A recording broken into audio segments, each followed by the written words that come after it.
सोचो, अगर कोई किलर लोगों को मारने के बाद उनकी लाशों को पेंटिंग की तरह सजाए और हर बार पुलिस को खुलेआम चैलेंज भी करे। लेकिन सबसे खतरनाक बात यह है कि इंसान को पूरा शहर कातिल मान रहा था। असली कातिल वो था ही नहीं। आज के इस थ्रिलर में हर ट्विस्ट के बाद आपकी पूरी थ्योरी बदल जाएगी। तो वीडियो को लाइक करें। तो चलिए शुरू करते हैं M4 मोटिव फॉर मर्डर की कहानी। कहानी की शुरुआत होती है राइटर वसुदेव से, जो एक खतरनाक सीरियल किलर के बारे में किताब लिख रहे होते हैं। वो बताते हैं कि एक ऐसा किलर है जिसे पुलिस तारों से पकड़ तक नहीं पाए। इसके बारे में कोई नहीं जानता कौन है, क्यों लोगों को मारता है, उसका अगला शिकार कौन होगा। लेकिन उसके बाद ही उनकी किताब को कोर्ट ने बैन कर दिया।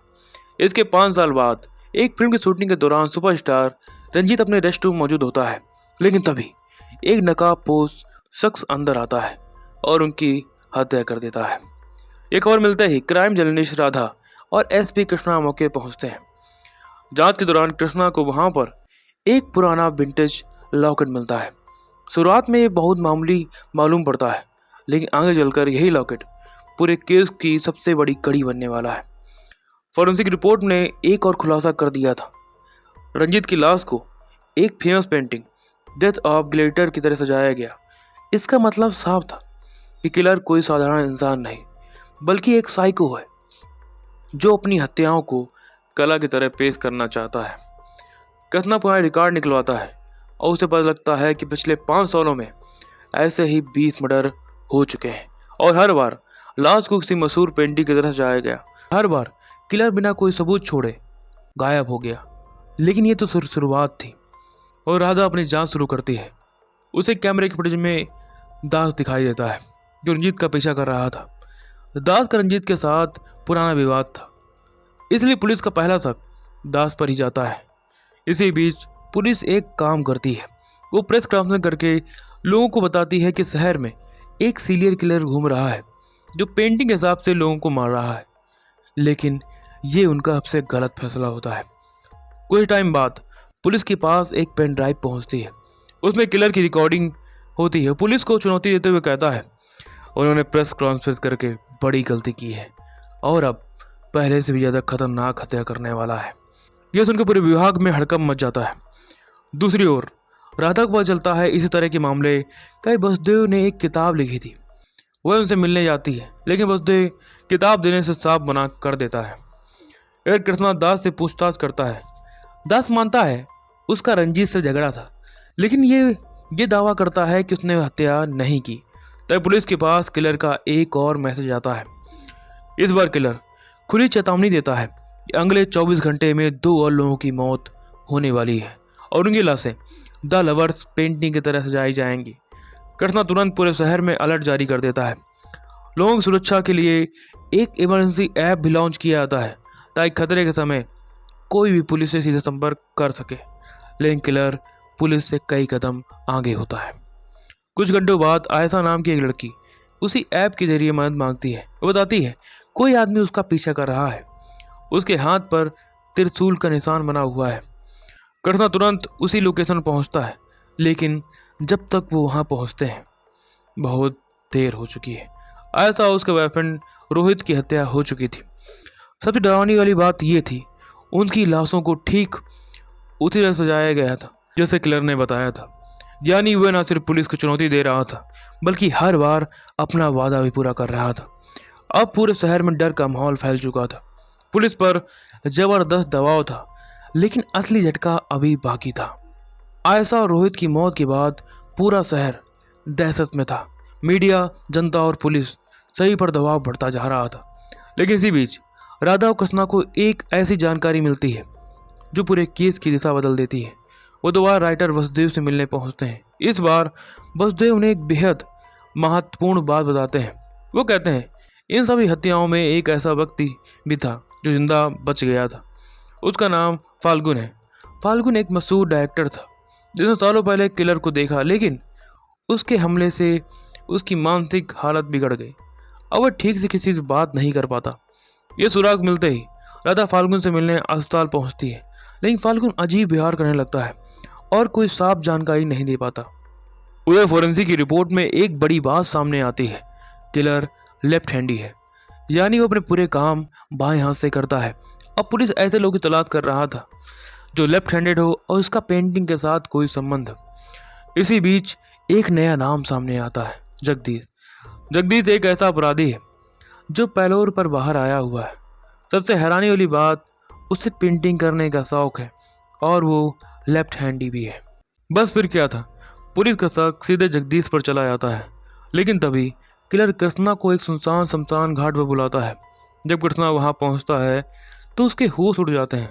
वहां अलग अलग लोगों की नई चीजें रखी हुई थी और हर सामान पर एक नंबर लिखा होता है, जैसे किलर अपनी हर हत्या का रिकॉर्ड संभाल कर रख रहा है। यह देखकर साफ हो जाता है कि किलर सिर्फ साइको नहीं बल्कि बेहद खतरनाक और चालाक इंसान भी है। इसी बीच एक और लड़की रतिका अचानक गायब हो जाती है। जांच से ज्ञात होता है रतिका का संबंध भी जगदीश से था। सीसीटीवी फुटेज में दोनों एक साथ दिखाई देते हैं। इतना ही नहीं, रतिका के फोन रिकॉर्ड में जगदीश के कई कॉल्स मिलते हैं। अब क्या था, पुलिस को लगता है जगदीश और रतिका दोनों मिलकर इन हत्याओं को अंजाम दे रहे हैं। कृष्णा तुरंत दोनों की तलाश शुरू करवा देता है, लेकिन पुलिस उन तक पहुंच पाती उससे पहले ही कातिल एक और वार कर देता है। रतिका की भी हत्या हो जाती है। अब पूरा केस उलझ जाता है। अगर रतिका खुद अपराधी थी तो फिर उसे किसने मारा, और अगर जगदीश किलर था तो अपने साथी को ही क्यों खत्म करेगा। यहीं से कहानी का ट्विस्ट शुरू होता है। कुछ टाइम बाद किलर एक और चेतावनी भेजता है। इस बार उसका अगला निशाना एक थिएटर होने वाला था। समस्या यह थी, शहर में दर्जनों थिएटर थे। पुलिस को नहीं पता था कि हमला कहाँ होगा।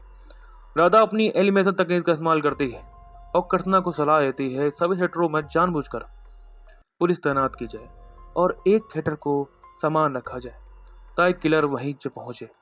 यह सुनने में शानदार थे, लेकिन किलर भी पुलिस से कई कदम आगे होता है।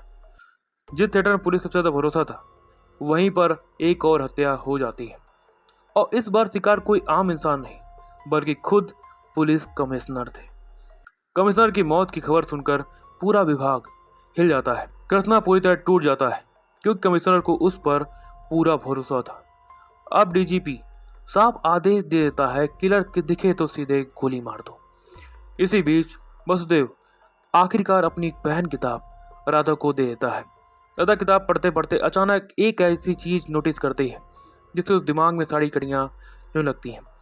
उस किताब में एक पुरानी फोटो दिखाई देती है और उस फोटो में वही विंटेज लॉकेट नजर आता है जो रंजीत की हत्या वाली जगह मिला था। यानी इस लॉकेट का संबंध फाल्गुन से था। यहीं से राधा को एहसास होता है कि केस का असली चेहरा और रहस्य अभी तक सामने आया ही नहीं, और शायद जगदीश वो इंसान नहीं जिसे पुलिस इतने दिनों से ढूंढ रही है। लेकिन अगर जगदीश किलर नहीं है तो फिर असली किलर कौन है? अब तक कृष्णा को लग रहा था जगदीश इस पूरे खेल का मास्टरमाइंड है, लेकिन तभी केस पूरी तरह पलट गया। राधा एक चौंकाने वाला खुलासा करती है और असली किलर का नाम जगदीश नहीं बल्कि जतिन है। फ्लैशबैक में पता चलता है जतिन एक मशहूर एक्ट्रेस निर्मला का बेटा था। बचपन से उसे पेंटिंग का जुनून था, लेकिन उसकी मानसिक हालत समान नहीं थी। डॉक्टर ललिता ने इसका इलाज किया था और उसका ध्यान पेंटिंग की तरफ लगाने की कोशिश की, लेकिन समय के साथ उसका जुनून एक खतरनाक सनक में बदल गया। और यहीं आता है कहानी का सबसे बड़ा ट्विस्ट। कृष्णा को याद आता है डॉक्टर ने बताया था किलर लेफ्ट हैंडेड है और अर्जुन भी लेफ्ट हैंडी है। ऊपर से हत्याओं के दौरान उसकी मौजूदगी भी संदिग्ध थी। कुछ देर के लिए कृष्णा को लगता है शायद अर्जुन ही किलर है, लेकिन तभी अर्जुन एक पेन ड्राइव लेकर आता है जो कमिश्नर के क्राइम सीन से मिली थी। इस पेन ड्राइव में एक ऐसा सबूत था जो पूरे केस की दिशा बदल देगा। और राधा अपनी जांच जारी रखती है। उसे पता लगता है कि उसने ऑफिस में काम करने वाला साधारण स्टाफ मेंबर रवि कई महत्वपूर्ण दिनों में छुट्टी पर था और वही दिन थे जब हत्याएं हुई थी। शक गहराता है। राधा उन पुरानी फाइलें खोलती है और एक एआई की मदद से रवि की तस्वीर की जांच करती है तो उसके पैरों तले जमीन खिसक जाती है। रवि ही असली में एक जतिन था। इससे पहले कि राधा ये जानकारी सबको दे पाती, रवि उसे अगवा कर लेता है। एक सुनसान जगह पर राधा को बांध देता है और अपनी पेंटिंग बनाने की तैयारी करने लगता है। अब रवि का असली चेहरा सबके सामने आ जाता है और बताता है वह हत्या को एक कला की तरह देखता है।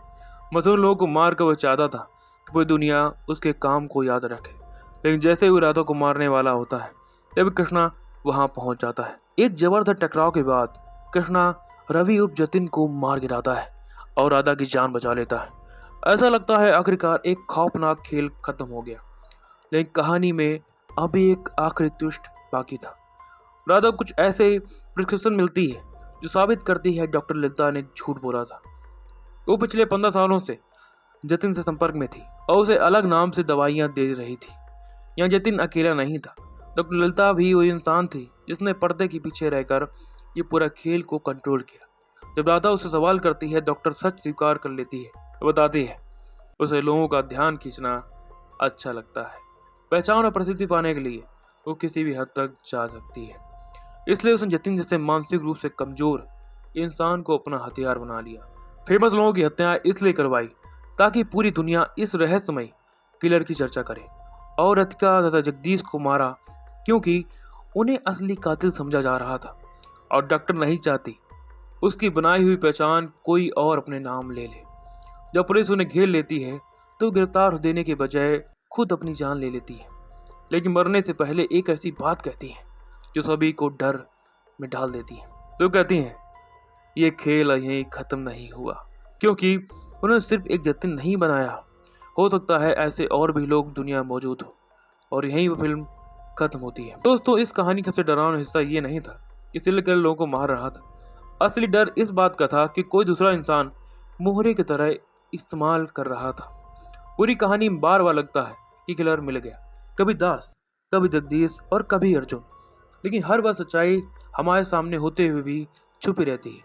जब असली राज खुलता है तब समझ आता है कि खेल का मास्टरमाइंड कोई और ही था।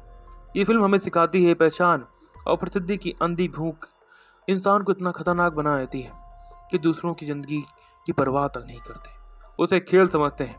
यहाँ किलर सिर्फ लोगों को मार नहीं रहा था, बल्कि हर मर्डर के साथ एक ऐसी कला बना रहा था जिसे पूरी दुनिया देखे और याद रखे।